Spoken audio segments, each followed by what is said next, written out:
The Shining Gateway. By James Allen. Editor's Foreword. Students of the works of James Allen all over the world will welcome with joy another book from his able pen. In this work we find the profit of meditation in one of his deepest and yet most lucid expositions. How wonderfully he deals with fundamental principles. Here the reader will find no vague statement of generalities, for the writer enters with tender reverence into every detail of human experience. It is as though he came back to the shining gate, and, standing there, he reviewed all the way up which his own feet have traveled, passing over no temptation that is common to man, knowing that the obstacles that barred his ascending pathway, or the clouds that at times obscured his vision, are the common experiences of all those who have set their faces towards the heights of blessed vision. As we read his words now, he seems to stand and beckon to us, saying, "Come on, my fellow pilgrims, it is straight ahead to the shining gateway, I have blazed the track for you." In sending forth this, another posthumous volume from his pen, we have no doubt but that it will help many and many an aspiring soul up to the heights, until at last they too stand within the shining gateway. Lily L. Allen. Bringaloo, Ilfracombe, England. Behold the shining gateway. He who attaineth unto purity. The faultless Parthenon of truth doth use. Awake. Disperse the dreams of self and sin. Behold the shining gateway. Enter in. 1. The shining gateway of meditation. Be watchful, fearless, faithful, patient, pure. By earnest meditation sound the depths profound of life, and scale the heights sublime of love and wisdom. He who does not find the way of meditation cannot reach emancipation and enlightenment. The unregenerate man is subject to these three things: desire, passion, sorrow. He lives habitually in these conditions, and neither questions nor examines them. He regards them as his life itself, and cannot conceive of any life apart from them. Today he desires, tomorrow he indulges his passions, and the third day he grieves. By these three things, which are always found together, he is impelled, and does not know why he is so impelled. The inner forces of desire and passion arise, almost automatically, within him, and he gratifies their demands sans question. Led on blindly by his blind desires, he falls, periodically, into the ditches of remorse and sorrow. His condition is not merely unintelligible to him, it is unperceived, for so immersed is he in the desire, or self-consciousness, that he cannot step outside of it, as it were, to examine it. To such a man the idea of rising above desire and suffering into a new life where such things do not obtain seems ridiculous.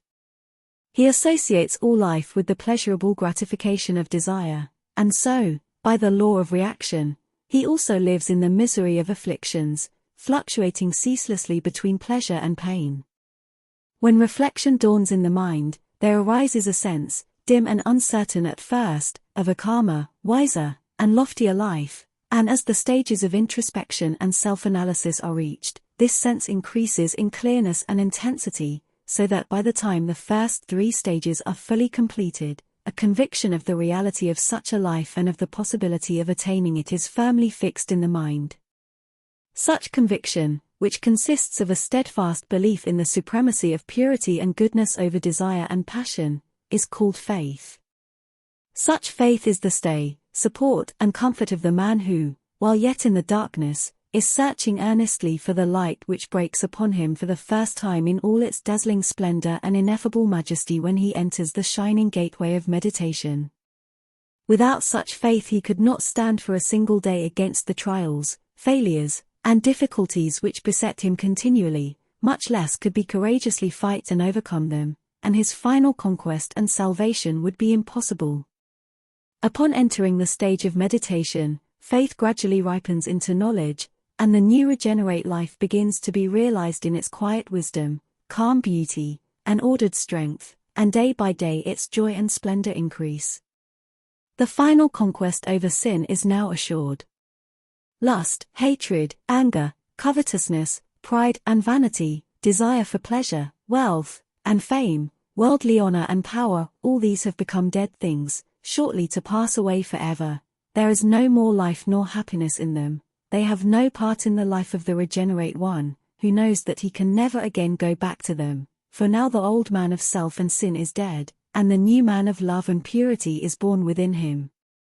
He has become, or becomes, as the process of meditation ripens and bears fruit, a new being, one in whom purity, love, wisdom, and peacefulness are the ruling qualities, and wherein strifes, envies, suspicions, hatreds, and jealousies cannot find lodgment.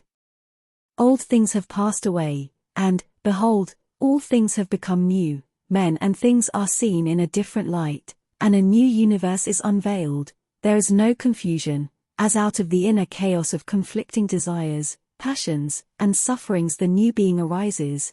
There arises in the outer world of apparently irreconcilable conditions a new cosmos, ordered, sequential, harmonious, ineffably glorious, faultless in equity.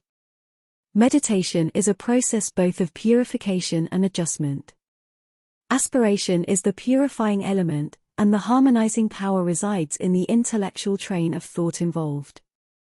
When the stage of meditation is reached and entered upon, two distinct processes of spiritual transmutation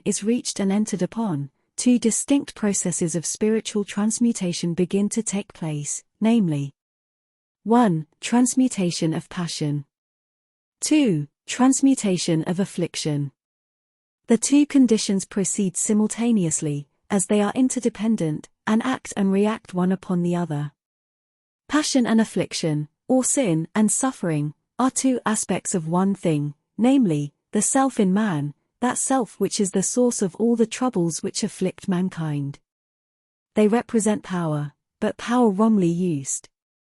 Passion is a lower manifestation of a divine energy which possesses a higher use and application.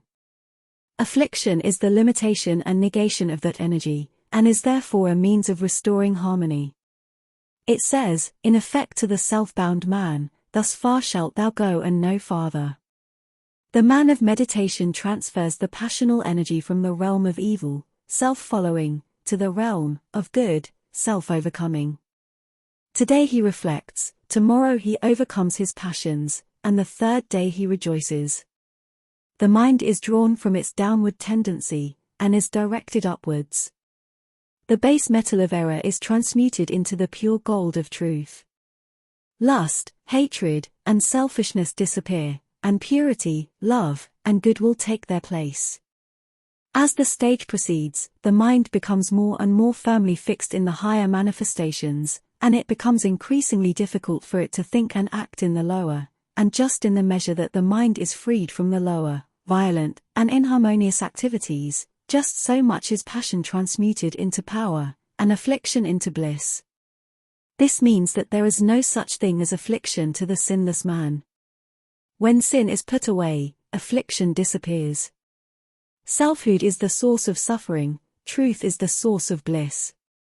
When the unregenerate man is abused, or slandered, misunderstood, or persecuted, it causes him intense suffering, but when these things are brought to bear on the regenerate man, there arises in him the rapture of heavenly bliss. None but he who has put away the great enemy, self, under his feet can fully enter into and understand the saying. Blessed are ye, when men shall revile you, and persecute you, and shall say all manner of evil against you falsely, for my sake. Rejoice, and be exceeding glad. And why does the righteous, regenerate, man rejoice under those conditions which cause such misery to the unrighteous, unregenerate, man? It is because, having overcome the evil in himself, he ceases to see evil without.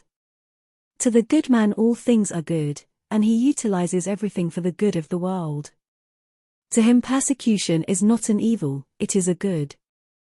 Having acquired insight, knowledge, and power, he, by meeting that persecution in a loving spirit, helps and uplifts his persecutors, and accelerates their spiritual progress, though they themselves know it not at the time.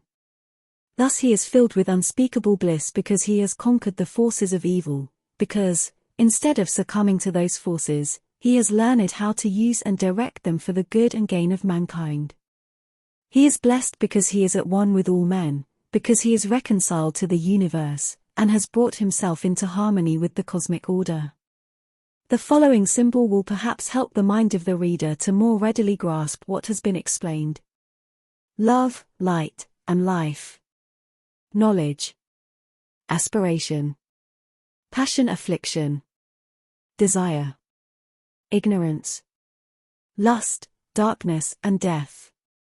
There is at first the underworld of lust, darkness, and death which is associated with ignorance. Rooted in this is the foot of the cross, desire. In the body of the cross, desire branches out into two arms, the right, active or positive, are passion, being equalized and balanced by the left, passive or negative, arm of affliction. Uniting these, and rising out of them at the head of the cross, is aspiration. Here, wounded and bleeding, rests the thorn-crowned head of humanity. At the end of this, and right at the summit of the cross, is knowledge, which, while being at the apex of the self-life, is the base of the truth life, and above rises the heavenly world of love, light, and life. In this supremely beautiful world the regenerate man lives, even while living on this earth. He has reached nirvana, the kingdom of heaven. He has taken up his cross, and there is no more sin and sufferings. Desire and passion and affliction are passed away. Harmony is restored, and all is bliss and peace. The cross is the symbol of pain. Desire is painful, passion is painful, affliction is painful, and aspiration is painful. This is why these things are symbolized by a cross which has two pairs of conflicting poles. Affliction is the harmonizing and purifying element in passion. Aspiration is the harmonizing and purifying element in desire. Where the one is, the other must be also. Take away the one, and the other disappears. Suffering, or affliction, is necessary to counteract passion. Aspiration, or prayer, is necessary to purge away desire, but for the regenerate man all these things are ended. He has risen into a new life and a new order of things, the consciousness of purity, lacking nothing and being at one with all things. He does not need to pray for anything, redeemed and reconciled, contented and ill peace. He finds nothing in the universe to hate or fear, and his is both the duty and the power to work without ceasing for the present good and the ultimate salvation of mankind. 2. Temptation. I know that sorrow follows passion, no. That grief and emptiness and heartache wait upon all earthly joys, so am I sad. Yet truth must be, and being, can be found. And though I am in sorrow, this I know. I shall be glad when I have found the truth. The only external tempters of man are the objects of sensation. These, however, are powerless in themselves until they are reflected in his mind as desirable objects to possess. His only enemy, therefore, is his coveting of the objects of sensation. By ceasing to covet objects of sensation, temptation and the painful fighting against impure desires pass away. This ceasing to covet objects of sensation is called the relinquishing of desire. It is the renunciation of the inner defilement, by which a man ceases to be the slave of outward things, and becomes their master. Temptation is a growth, a process more or less slow, the duration of which can be measured by the sage who has gained accurate knowledge of the nature of his thoughts and acts and the laws governing them, by virtue of having subjected himself to a long course of training in mental discipline and self-control. It has its 5 stages, which can be clearly defined, and their development traced with precision. But the man who is still immersed in temptation has, as yet, little or no knowledge of the nature of his thoughts and acts and the laws governing them. He has lived so long in outward things, in the objects of sensation, and has given so little time to introspection and the cleansing of his heart, that he lives in almost total ignorance of the real nature of his thoughts and acts which he thinks and commits every day. To him, temptation seems to be instantaneous, and his powerlessness to combat the sudden and, apparently, unaccountable onslaught causes him to regard it as a mystery, and mystery being the mother of superstition, he may and usually does fall back upon some speculative belief to account for his trouble, such as the belief in an invisible evil being, or power, outside himself who suddenly, and without warning, attacks and torments him. Such a superstition renders him more powerless still, for he has sufficient knowledge to understand that he cannot hope to successfully cope with a being more powerful than himself, and of whose whereabouts and tactics he is altogether unacquainted, and so he introduces other beliefs and superstitions which his dilemma seems to necessitate, until at last, in addition to all his sins and sufferings, he becomes burdened with a mass of supernatural beliefs which engross his attention, and take him farther and farther away from the real cause of his difficulty.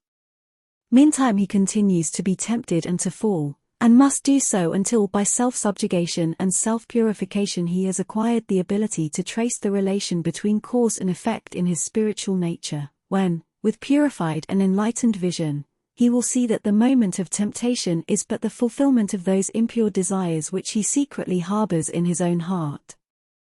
And, later, with a still purer heart, and when he has gained sufficient control over his wandering thoughts to be able to analyze and understand them, he will see that the actual moment of temptation itself has its inception, its growth, and its fruition. What, then, are the stages in temptation? And how is the process of temptation born in the mind? How does it grow and bear its bitter fruit? The stages are 5, and are as follows. 1. Perception. 2. Cogitation. 3. Conception. 4. Attraction. And 5. Desire. The first stage is that in which objects of sensation are perceived as objects. This is pure perception, and is without sin or defilement. The second stage is that in which objects of sensation are considered as objects of personal pleasure.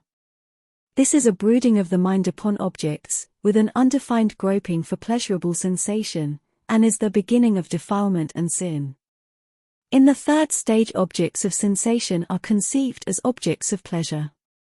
In this stage the objects are associated with certain pleasurable sensations, and these sensations are conceived and called up vividly in the mind. In the fourth stage objects of sensation are perceived as objects of pleasure.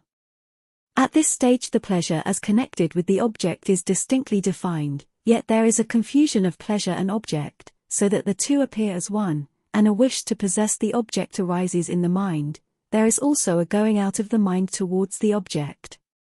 The fifth and last stage is an intense desire, a coveting and lusting to possess the object in order to experience the pleasure and gratification which it will afford.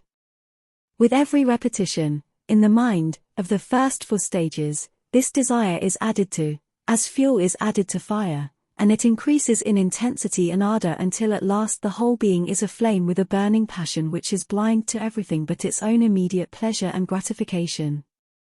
And when this painful fruition of thought is reached, a man is said to be tempted. There is a still further stage of action, which is merely the doing of the thing desired, the outworking of the sin already committed in the mind. From desire to action is but a short step. The following table will better enable the mind of the reader to grasp the process and principle involved. In action, holiness, rest. 1. Perception. Objects of sensation perceived as such. 2. Cogitation. Objects of sensation considered as a source of pleasure. 3. Conception. Objects of sensation conceived as affording pleasure. 4. Attraction. Objects of sensation perceived as pleasurable in possession. 5. Desire. Objects of sensation coveted as such, i.e., desired for personal delight and pleasure. Action, sin, unrest. Every time a man is tempted, he passes, from inaction, though all the 5 stages in succession, and his fall is a passing on into action. The process varies greatly in duration according to the nature of the temptation and the character of the tempted, but after much yielding and many falls, the mind becomes so familiar with the transition that it passes through all the stages with such rapidity as to make the temptation appear as an instantaneous, indivisible experience. The sage, however, never loses sight of the duration of time occupied in the process of temptation, but watches its growth and transition, And just as the scientist can measure the time occupied in the transition of sensation from the brain to the bodily extremities, or from the extremities to the brain, which, ordinarily, appears not to occupy duration, so the sage measures, though by a different method, the passage from pure perception to inflamed desire in a sudden experience of temptation. This knowledge of the nature of temptation destroys its power, or rather its apparent power, for power exists in holiness only. Ignorance is at the root of all sin, and it fades away when knowledge is admitted into the mind. Just as darkness and the effects of darkness disappear when light is introduced, so sin and its effects are dispersed when knowledge of one's spiritual nature is acquired and embraced. How, then, does the sage avoid sin and remain in peace? Knowing the nature of sinful acts, how they are the result of temptation, knowing also the nature of temptation, how it is the end and fruition of a particular train of thought, he cuts off that train of thought at its commencement, not allowing his mind to go out into the world of sensation, which is the world of pain and sorrow. He stands over his mind eternally vigilant, and does not allow his thoughts to pass beyond the safe gates of pure perception. To him all things are pure because his mind is pure. He sees all objects, whether material or mental, as they are, and not as the pleasure-seeker sees them as objects of personal enjoyment, nor as the tempted one sees them as sources of evil and pain. His normal sphere, however, is that of inaction, which is perfect holiness and rest. This is a position of entire indifference to considerations of pleasure and pain, regarding all things from the standpoint of right, and not from that of enjoyment. Is, then, the sage, the sinless one, deprived of all enjoyment? Is his life a dead monotony of inaction, inertia? Truly, he is delivered from all those sensory excitement which the world calls pleasure, but which conceals, as a mask, the drawn features of pain, and, being released from the bondage of cravings and pleasures, he lives without ceasing in the divine, abiding joy which the pleasure-seeker and the wanderer in sin can neither know nor understand, but inaction in this particular means inaction as regards sin, inaction in the lower animal activities which, being cut off, their energy is transferred to the higher intellectual and moral activities, releasing their power, and giving them untrammeled scope and freedom. Thus the sage avoids sin by extracting its root within himself, not allowing it to grow into attraction, to blossom into desire, and to bear the bitter fruits of sinful actions. The unwise man, however, allows the thought of pleasure to take root in his mind, where its growth evokes sensations which are pleasant to him, and on these sensations he dwells with enjoyment, thinking in his heart, so long as I do not commit the sinful act, I am free from sin. He does not know that his thoughts are causes the effects of which are actions, and that there is no escape from sinful acts for him who dwells in sinful thoughts. And so the process develops in his mind and blossoms into desire, and in the final moment of temptation, which is but the moment of opportunity brought into prominence by that desire, with the coveted object at his unreserved command, the fall of the man into sinful action is swift and certain. 3. Regeneration. Submit to naught but nobleness, rejoice. Like a strong athlete straining for the prize. When thy full strength is tried, be not the slave of lusts and cravings and indulgences, of disappointments, miseries, and griefs, fears, doubts, and lamentations, but control thyself with calmness, master, that in thee, which masters others, and which heretofore has mastered thee. Let not thy passions rule, but rule thy passions, subjugate thyself till passion is transmuted into peace, and wisdom crown thee, so shalt thou attain. And, by attaining, know. Having considered and examined the nature of temptation in its 5 interdependent stages, let us now turn to the process of regeneration, and also consider its nature, so that the reader who has already received some measure of enlightenment may be still further guided in his strenuous climbing towards the perfect life. The 5 stages in regeneration, already enumerated, are 1. Reflection, 2. Introspection, 3. Self-analysis, 4. meditation, and 5. Pure perception. The first stage in a pure and true life is that of thoughtfulness. The thoughtless cannot enter the right way in life. Only the reflective mind can acquire wisdom. When a man, ceasing to go after enjoyment, brings himself to a standstill in order to examine his position, and to reflect upon the condition of the world and the meaning of life, then he has entered upon the first stage of regeneration. When a man begins to think seriously, and with a deep and noble purpose in view, he has stepped out of the broad way where the thoughtless and the frivolous clutch at the bubbles of pleasure, and has entered the narrow way where the thoughtful and the wise comprehend eternal verities. Such a man's liberation from sin and suffering is already assured, for though he is, as yet, surrounded by much uncertainty, he is already realizing a foretaste of the peace which awaits him. His passions, though still strong, are quieter, his mind is calmer and clearer, his intercourse with others is purer and graver, and in his moments of deepest thought he sees, as in a vision, the strength and calmness and wisdom which he knows will one day be his well-earned possessions. Thus he passes on to the second stage. Reflecting day by day, with ever-increasing earnestness upon life in all its phases, he comes to perceive the passions and desires in which men are involved, and realizes the sorrows which are connected with their strangely ephemeral existence. He sees the burning fevers of lusts and ambitions and cravings for pleasure, and the chilling agues of anxieties and fears, and the uncertainty of slowly approaching death. And he aspires to know the meaning of it all, is eager to find the source and cause of that seems so sorrowful and inexplicable.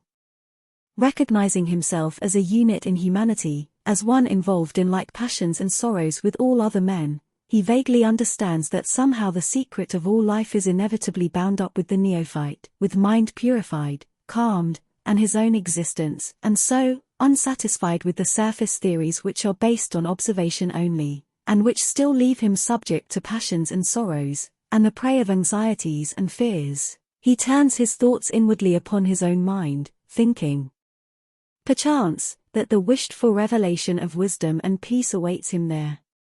Thus he becomes introspective, and so he passes on to the third stage. When the introspective habit is fully ripened and acquired, there is called up in the mind a subtle process of inductive thought by the aid of which the innermost recesses of the man's nature, and, therefore, of all humanity, begin to unveil themselves, and yield up their secrets to the penetrating insight of the patient searcher who, unraveling now the tangled threads of thought, and tracing out the warp and woof of the web of life as it is woven in the mental processes and by the swift flying shuttle of thought, begins, for the first time, to somewhat clearly comprehend the inner causes of human deeds and the meaning and purpose of existence. As this process of thought is proceeded with, the desires and passions are purified away from the mind, the calmness necessary to a right perception of truth is acquired, and gradually the fixed principles of things are presented to the comprehension and the eternal laws of life are coherently grasped by the understanding. And now, quietly, and almost as imperceptibly as the soft light of dawn stealing upon the sleeping world, controlled, passes into the fourth stage, and opens his long-sleeping eyes upon the rising light of truth.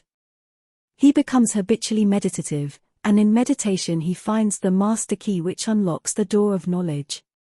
It is at this advanced stage in the process of regeneration that the sinner becomes the saint, and the pupil is transformed into the master, for here the process of transmutation, hitherto slow and painful, is greatly accelerated, so that the spiritual forces formerly spent in pleasures, gratifications, passions, and afflictions are now conserved, controlled, and turned into channels of productive and reproductive thought, and so wisdom is born in the mind, and bliss, and peace.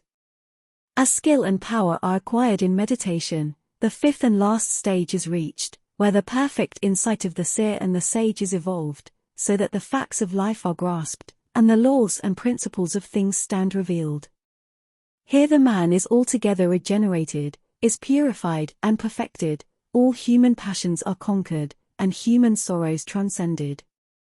Here things are seen as they are, all the intricacies of life stand out naked in the light of truth, and there is no more doubt and perplexity, no more sin and anguish, For he whose pure and enlightened eyes perceive the hidden causes and effects which operate infallibly in human life, he who knows how the bitter fruits of passion ripen, and where the dark waters of sorrow spring, he it is who no more sins and no more sorrows. Lo! He has come to peace. The 5 stages so passed through may be thus presented. Ignorance, sin, suffering. 1. Reflection. Deep and earnest thought on the nature and meaning of life. 2. Introspection.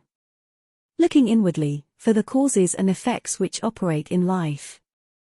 3. Self-analysis.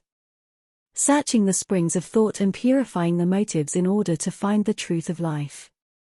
4. Meditation. Pure and discriminative thought on the facts and principles of life. 5. Pure perception. Insight. Direct knowledge of the laws of life. Enlightenment, purity, peace. The whole process of regeneration may be likened to the growth of a plant. At first the small seed of reflection is cast into the dark soil of ignorance, then the little rootlets come forth and grope about for light and sustenance. Introspection. Next the strenuous self-examination is as the plant reaching upwards toward the light, and then the development of the bud and opening flower of meditation, ending at last in that pure and wise insight which is the spiritual glory of the sage, the perfect flower of enlightenment. Thus beginning in sin and suffering, and passing through thoughtfulness, self-searching, self-purification, meditation, and insight, the seeker after the pure life and the divine wisdom reaches at last the undented habitation of a spotless life, and so passes beyond the dark halls of suffering, knowing the perfect law. 4. Actions and motives. Obey the right, and wrong shall ne'er again assail thy peace, nor error hurt thee more.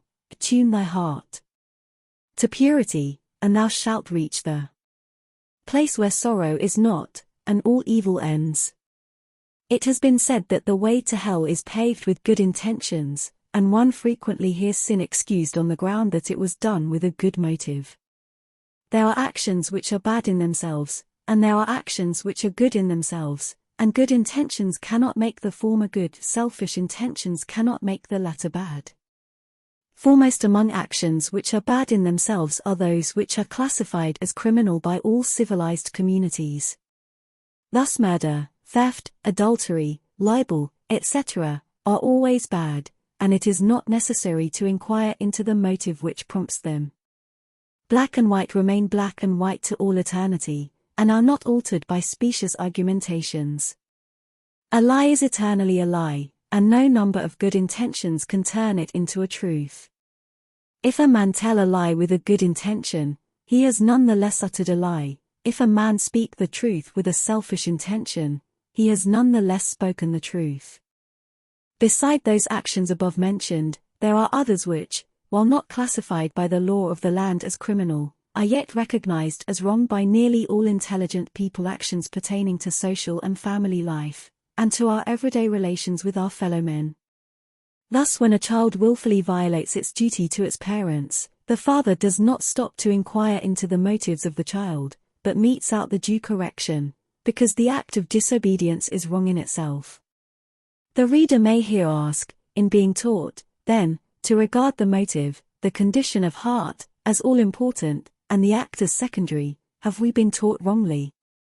No, you have not. The motive is all important, for it determines the nature of the act, and here we must distinguish between intentions and motives. When people speak of good and bad motives, they nearly always mean good or bad intentions, that is, the action is done with a certain object, good or bad, in view.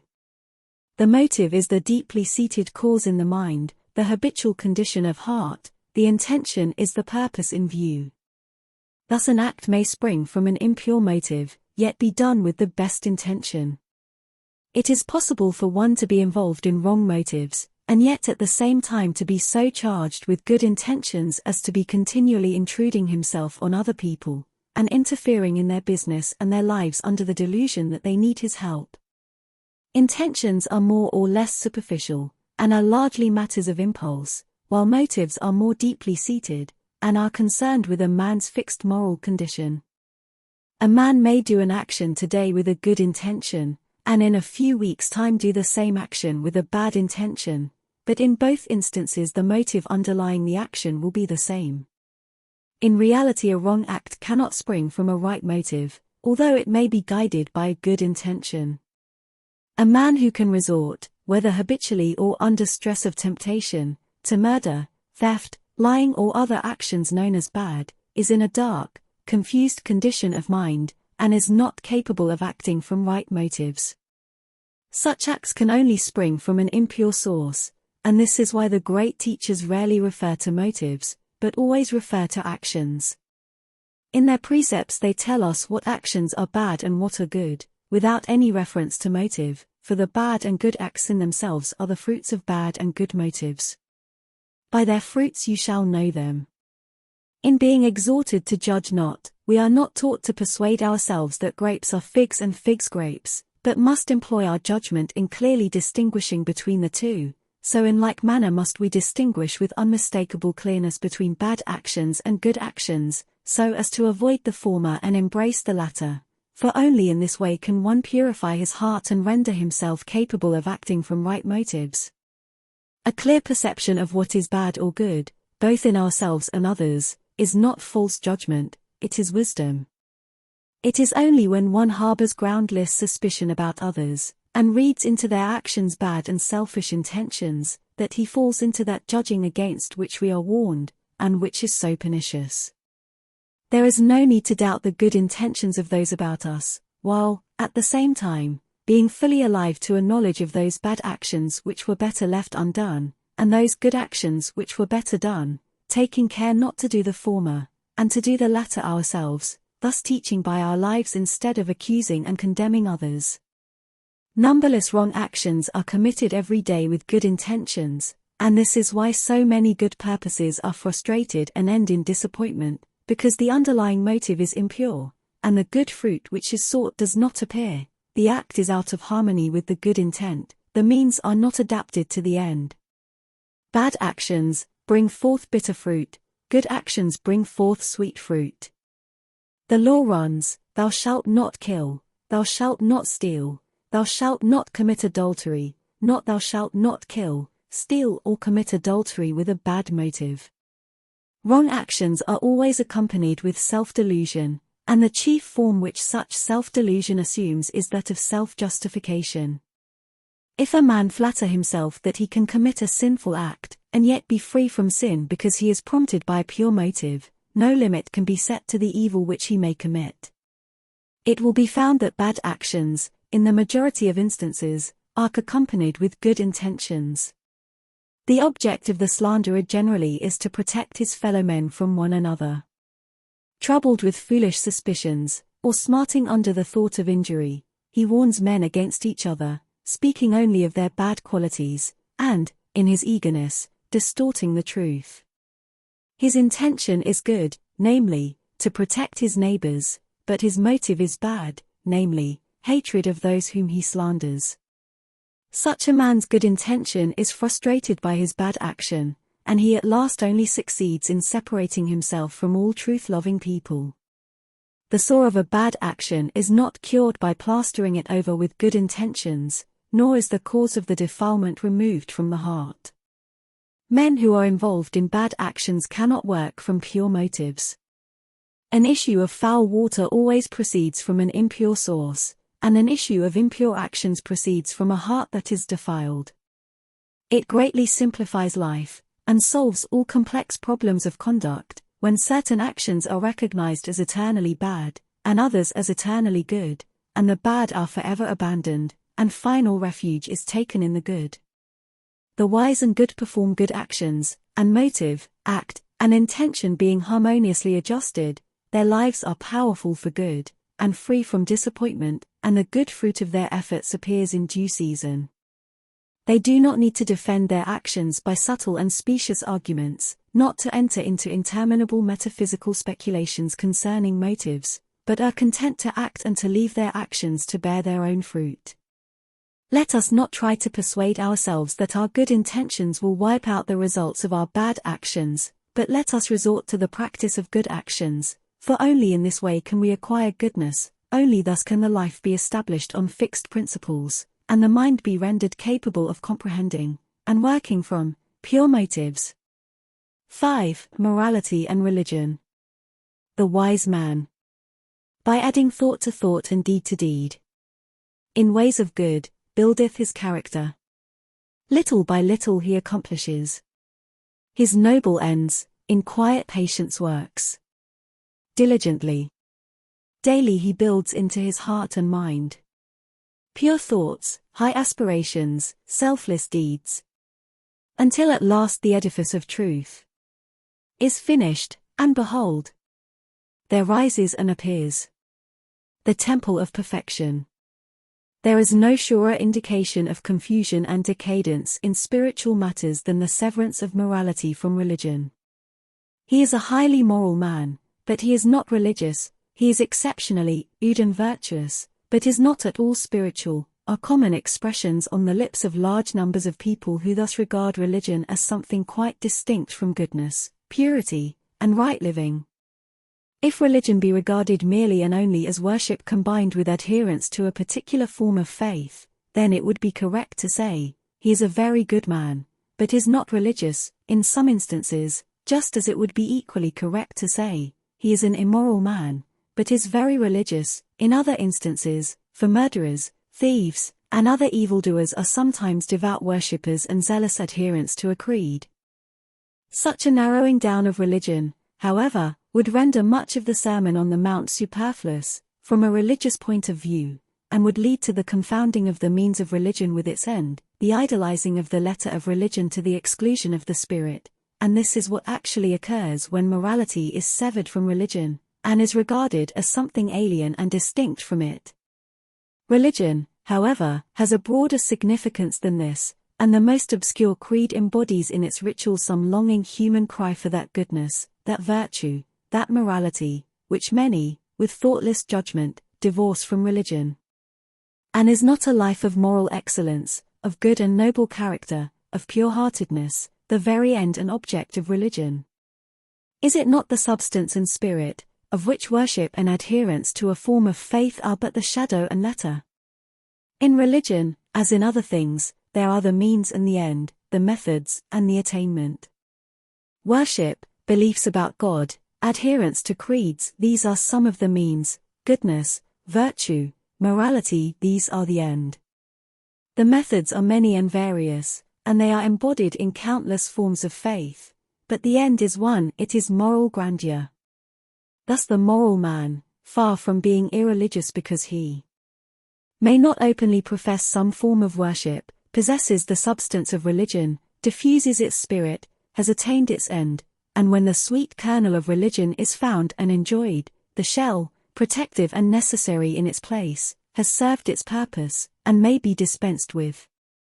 Let not this, however, be misunderstood.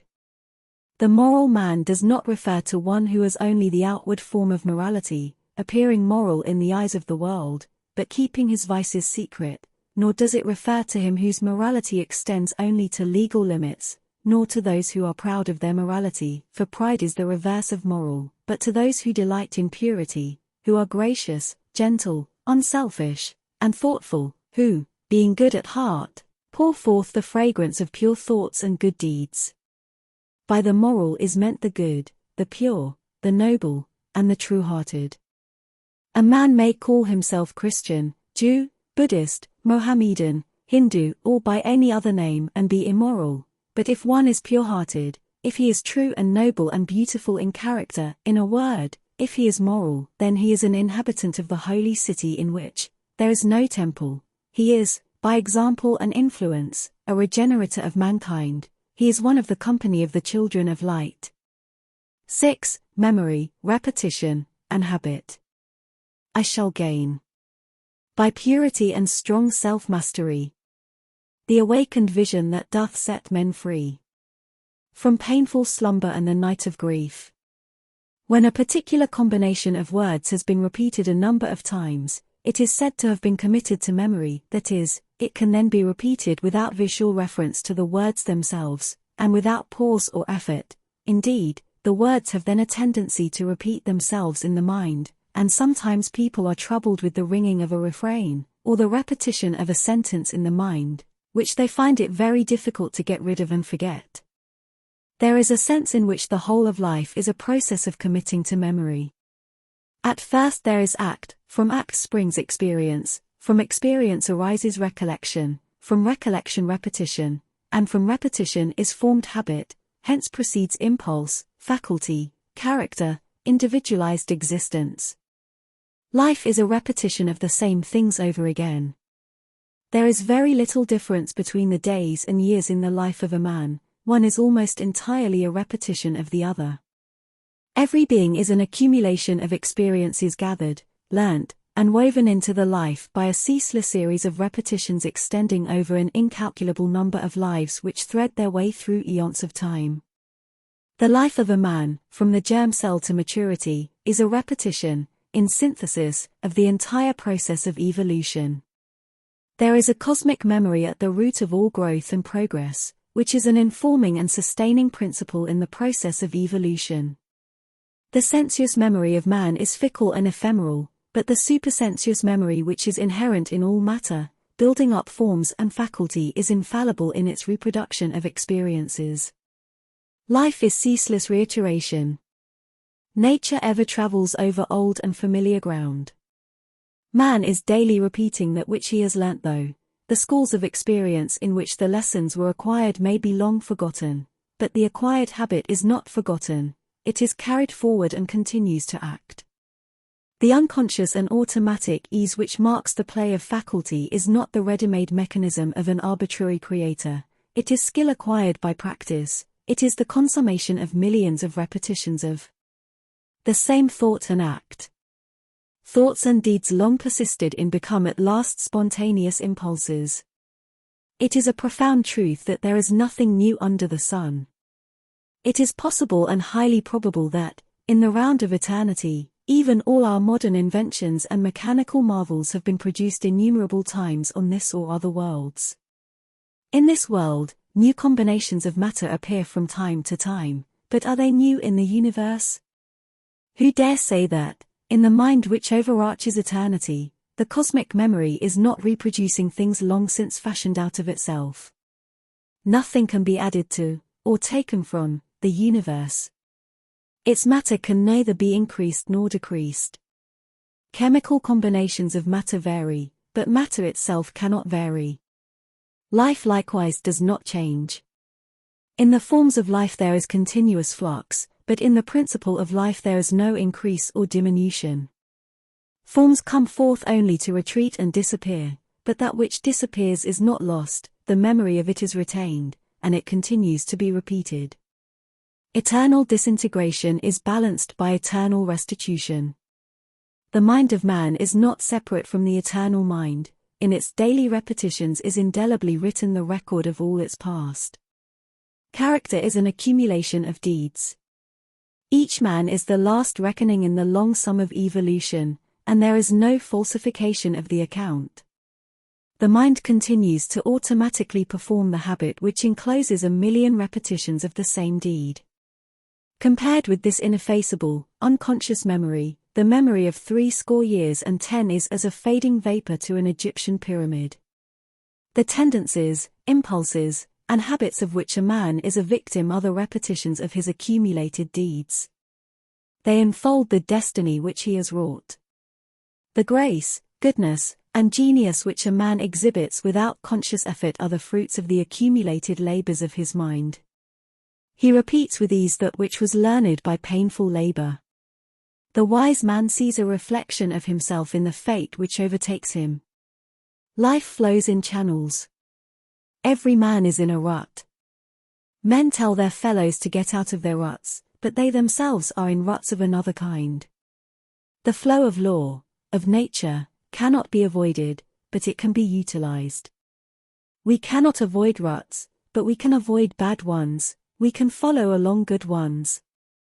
In their training and education, the children of today are strictly confined to ways which are worn by the feet of 1,000 generations. In his fixed habits and characteristics, the man of today is reviving the actions of 1,000 lives. It is true that men are bound, but it is equally true that they can unbind. The law by which a man becomes the sorrowful victim of his own wrong deeds is a blessed, and not a cursed, law, for by the same law he can become the instrument of all that is good. Habits chain a man, but he himself forged the links. He whose inner eye has opened to perceive the Lord does not complain. The bondage of evil is a heavy slavery, but the bondage of good is a blessed service. The will of man is powerless to alter the law of life, but it is powerful to obey it. The great law makes for good, it puts a heavy penalty on evil. Man can break his chains, and shake himself free, and when he enters earnestly upon the work of self-liberation, all the universe will be with him in his labor. Repetition and habit he cannot avoid, but he can set going repetitions that are harmonious. He can form habits that will crystallize into pure and noble characteristics. In the self-built archives of the mind are stored away the entire records of man's evolution. Man is an epitomized history of the world. In his outbursts of rage we hear again the roar of the lion in the forest. In his selfish schemings to secure his coveted ends we see the tiger stalking its prey. His lusts, revenges, hatreds, and fears are the instinct born of primeval experiences. The universe does not forget, life remembers and restores. Between the sensuous and the supersensuous worlds is the Lethean stream, the river of forgetfulness. Only he who has passed into the supersensuous world, the world of pure goodness, remembers with the memory of life which transcends 1,000,000 deaths. Only he whose will obeys the universal will, whose heart is in harmony with the cosmic order, receives the vision which pierces through the veil of time and matter, and sees the before and the beyond. Man quickly forgets, and it is well that he forgets. The universe remembers and records. The repetition of an evil deed is its own retribution, the repetition of a good deed is its own reward. The deepest punishment of evil is evil, the highest reward of good is good. When a deed is done, it is not ended, it is but begun, it remains with the door to curse him, if evil, to bless him, if good. Deeds accumulate by repetition, and they remain as character, and in character is both curse and blessing. Suffering in his in the discordant repetition of evil, bliss in his in the rhythmic repetitions of good. Seeing that we cannot escape the law of repetition, let us choose to do those things which are good, and as one establishes habits of purity, the divine memory will be awakened within him. 7. Words and wisdom. I would find where wisdom is, where peace abides, where truth, majestic, changeless, and eternal, stands, untouched by the illusions of the world. For surely there is knowledge, truth, and peace for him who seeks. Thoughts, words, acts, these combine to make up the entire life of every individual. Words and acts are thoughts expressed. We think in words. In the process of thinking, words are stored up in the consciousness, where they await expression and use as occasion may call them forth. Words fit the mind which received them, they are the tally of the intellect which uses them. The meaner the mind, the more meager is the vocabulary. A limited and a capacious intellect alike expresses itself through a limited and an extensive use of words. A great mind expresses itself by the vehicle of flowing and noble language. Words stand for conceptions. Conceptions are embodied in words. At the moment that a conception is formed in the mind, its corresponding word arises in the thought. Conceptions and words cannot be hidden away indefinitely. Sooner or later they will come forth into the outer world of expression. The matter of the universe is in ceaseless circulation. Its hidden things are continuously coming forth into open and visible life. Likewise the mental operations of men are ever in active circulation, and their hidden thoughts are daily expressing themselves in words and acts. The words and actions of every man are determined by the thoughts in which he habitually dwells. Speech is audible thought. A man reveals himself through his speech. Whether he is pure or impure, foolish or wise, he makes his inner condition known through his speech.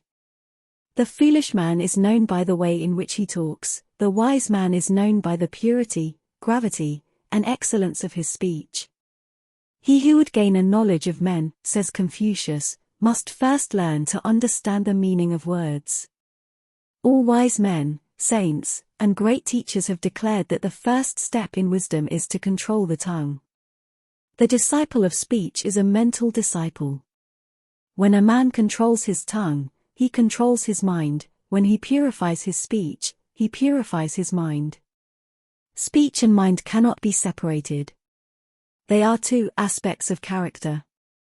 A man may read scripture, study religions, and practice mystical arts, but if he allows his tongue to run loosely, he will be as foolish at the end of all his labors as he was at the beginning. A man may not read scripture, nor study religions, nor practice ascetic arts, but if he controls his tongue, and studies how to speak wisely and well, he will become wise. Wisdom is perceived in the words which are its expression. We speak of certain men, of Shakespeare for instance, as being wise. We never saw Shakespeare, and we know very little of his life. How, then, do we know he was wise? By his words only. Where there are wise words, we know there is a wise mind. A foolish man may, like a parrot, repeat wise words, but a wise man frames wise sentences. His wisdom is shown in originally expressed language. Why do men speak of words as being bad or good, degrading or inspiring, low or lofty, weak or strong? Is it not because they unconsciously recognize that words cannot be dissociated from thoughts? Why do pure-minded people avoid a man who habitually uses impure language? It is not because they know that such words proceed from an unclean mind. It is impossible for any being to give utterance to words which are not already lodged in his mind fit the form of thought. The impure mind cannot speak pure words, the pure mind cannot speak impure words. The ignorant cannot speak learnedly, nor the learned ignorantly. The foolish man cannot speak wisely, nor the wise foolishly. Altered speech follows an altered mind. When a man turns from evil to good, his conversation becomes cleansed. As a man increases in wisdom, he watches, modifies, and perfects his speech. If the foolish and the wise are known by their words, what, then, is the speech of folly, and what the language of wisdom?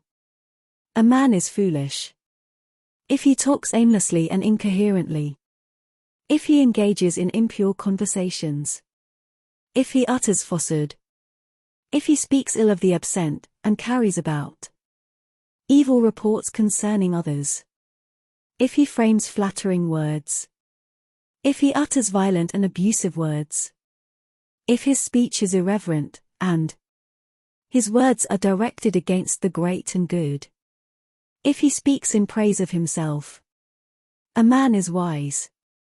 If he talks with purpose and intelligence, if his conversation is chaste, if he utters words of sincerity and truth, if he speaks well of and in defense of the absent, if he speaks words of virtuous reproof, if his speech is gentle and kindly, if he talks reverently of the great and good, if he speaks in praise of others, we are all, now and always, justified and condemned by our words.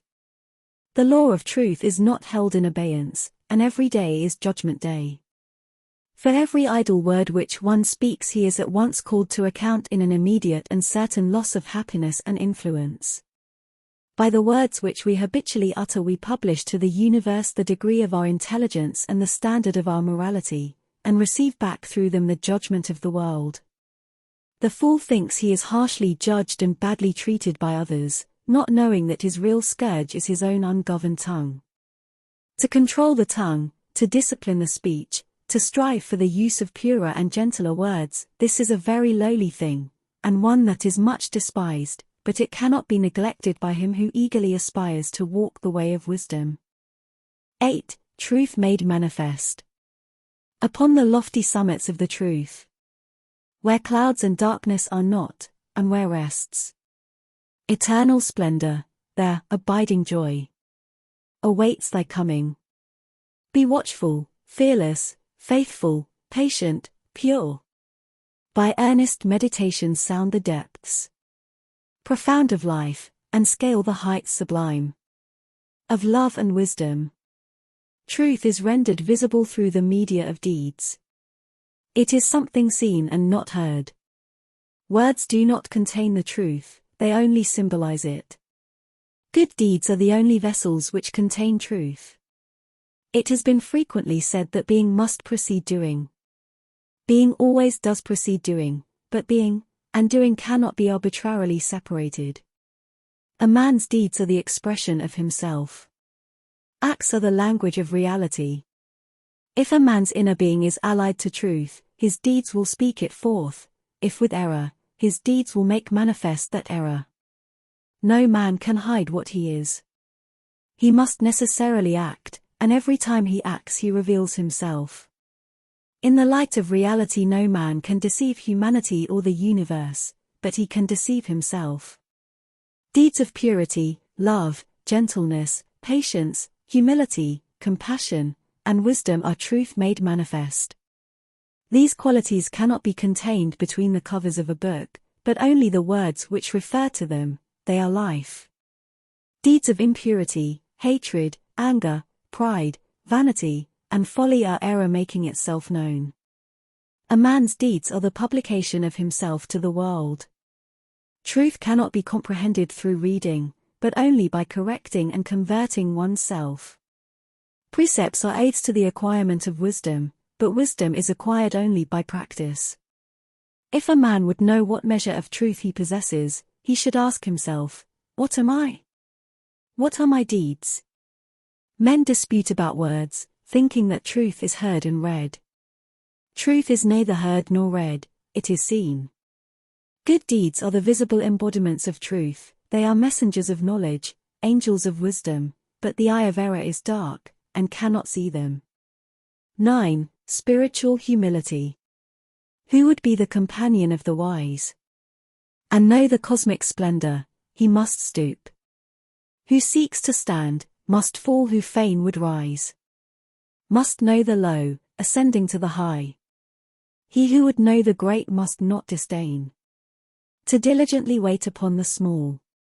He wisdom finds who finds humility.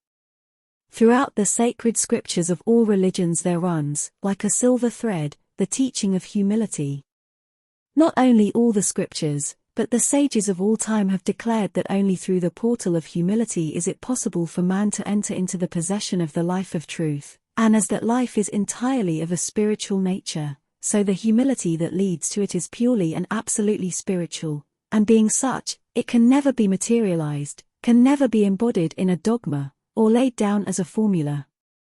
It is not an outward thing, nor does it consist of that practice of self-abasement that has usurped its name. But priests have taught, and many have been led to believe, that self-depreciation is true humility, while in reality it is its extreme antithesis. Self-depreciation is self-degradation, it is even a sort of self-destruction, it is spiritual suicide. The man who believes that all his righteousness is as filthy rags, that there is no good thing in him, and that he can never rise by any effort of his own, is by that very attitude of his mind, rendering himself impotent, he is strangling the spirit, he is undermining and disintegrating all that is highest and noblest in his character. Instead of building up his character he is engaged in despoiling it. As a man thinketh in his heart, so is he, what our thoughts are, such are our characters. We are in reality beings composed of thoughts, thoughts are the bricks which we are continually laying down in the building of our souls. If we put a large percentage of rotten bricks into the building, we shall build but a miserable hovel, and every self-depreciating thought is a brick that is already crumbling. It will be found to be a rule marvelously accurate in its application that those who continually live in this attitude of self-depreciation are throughout life, or, at any rate, until they strike a nobler attitude, wretched failures. I can bring to my mind many such men that I have known. How can it be otherwise? How can a man who has no faith in himself ever win the confidence of others, or accomplish anything worthy? Moreover, such a man cannot possibly have, any faith in human nature. Despising himself, he despises all, and as a result, by the unerring law of cause and effect, all men despise him. Yet it is a strange fact that the men who maintain this faith-destroying attitude of mind invariably profess to have the greatest faith in God, look upon it as an infallible witness to their superior spiritual faith. But I ask this question, does not true faith, like true charity, begin at home? In the growth of the soul, faith in oneself comes first, next faith in human nature, and finally faith in God. That faith which professes to have the latter to the exclusion of the two former is false faith, the outcome of fake humility. Another kind of false humility is that of personal abasement to an individual or to established authority. This is humility materialized or subverted. It is the worship of Dagon, the bowing of the knee to Baal, the slavish adoration of the golden calf. No man can persist in it without undermining his character, and ultimately dissipating his spiritual and mental energies. Humility to man or to any temporal authority is degrading and slavish. Humility to the Most High is grandly beautiful. Spiritual humility is closely allied to faith, and the more there is of humility, the more there is of faith. It is the keynote of all real greatness. In proof of this I have only to refer to the great sages, saints, and reformers of all time. The greatest of them are those who had the greatest share of spiritual humility. True humility, as distinguished from false, has a strengthening power, an upbuilding force. It inspires and invigorates the soul, spurring it to greater and ever greater endeavor. Of what, then, does this humility consist? Is it the bending of the knee to ask personal favors of deity? Is it the blind petitioning of God to accomplish for us our petty and narrow designs? Nay, these are its counterfeits. True humility is far above and beyond all this. It is the deepest and holiest aspiration of the human heart, where deep within, hidden from all sacrilegious gaze, it works, a silent mighty power, purifying, transforming, the man of flesh and self, entering its solitary grandeur. The alienated soul returns to the footstool of its God, and bathes, in blissful rapture, in the light of his all-embracing love. It is a state that can only be entered into by rising above one's lower self. It is in fact the submergence of the self in the non-self, the submission of passion and intellect to the supreme. It is the attitude of a human soul adoring its highest conception. Such humility takes its possessor above all that is mean and poor in his nature, into the very presence of God, making him calm, strong, noble, self-reliant, and godlike. It is the wine of life to all aspiring souls. The soul that has not felt its power is dead. It may sound like a paradox, but it is nevertheless true, that the more a man has of humility, the more he has of independence. But the seeming paradox will be made clear if we think for a moment of the lives of such teachers of humility as Jesus, Buddha, Confucius, Socrates, Jacob Boehme, George Fox, and indeed of all the great religious reformers. These men walked erect, because, yielding themselves up to the simplicity of humility, they walked with God. The humility that causes a man to go, metaphorically speaking, on all fours is spurious, and is as debasing and destructive as the real humility is elevating and strengthening. Why should we go amongst our fellows like cringing, fearful beasts, calling ourselves miserable sinners? Shall we ever rise above sin by so doing? Is it possible to rise by ceaselessly contemplating our absolute unworthiness? No, we can only rise by continually contemplating the highest. There may be much that is unworthy in a man's heart, but there is also a sacredness, a dignity, a divinity about it. Let us dwell upon that. Let us continually contemplate the goodness, the purity, and the essential beauty of human nature. Let us ceaselessly search for the divinity in our own souls, and, finding it through the door of humility, we shall then recognize the invisible God in all men. By so doing, we rise above the binding limitations of our selfish desires, and enter the larger, healthier, holier life of love. 10. Spiritual strength. All things are holy to the holy mind. All uses are legitimate and pure. All occupations blessed and sanctified. And every day a Sabbath. A clear and firm head must precede and accompany a clean and gentle heart. Without the first the second is impossible, for the qualities of purity and gentleness can only be reached through a clear perception of right and wrong, and by the exercise of an irresistible will. The strength of a powerful animal, or of that animal force in man which enables him to gain the victory over others by attack and resistance, is weakness compared with that quiet, patient, invincible will by which a man overcomes himself, and tames to obedience, and trains to the service of holy purposes, the savage passions of his nature. Every dog can bark and fight, and every foolish man can rail, abuse, fence with hard words, and give way to fits of bad temper. These things are easy and natural to him, and require no effort and no strength. But the wise man puts away all such follies, and trains himself in self-control, trains himself to act unerringly from fixed principles, and not from the fleeting impulses of an unstable nature. He who succeeds in so training himself is able to train others, in a small degree by precept, but largely and chiefly by practice or example, for it is preeminently the prerogative of the wise to teach by their actions.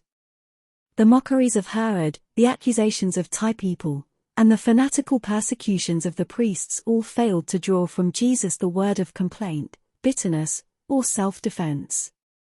Such sublime acts of silence and self-control continue to reach, for ages, both individuals and nations, with far greater power and effect than all the words and books uttered and written by the world's vast army of priests and learned commentators. To retaliate and fight belongs to the animal in man as it belongs to the beast of the forest, but to refuse to be swayed from the practice of a divine principle by any external pressure, to stand firm and unalterable in goodness and truth alike amid blame and praise, this belongs to the divine in man and in the universe. To alter one's conduct in order to please others, or to avoid their censure or misunderstanding can never lead to spiritual strength.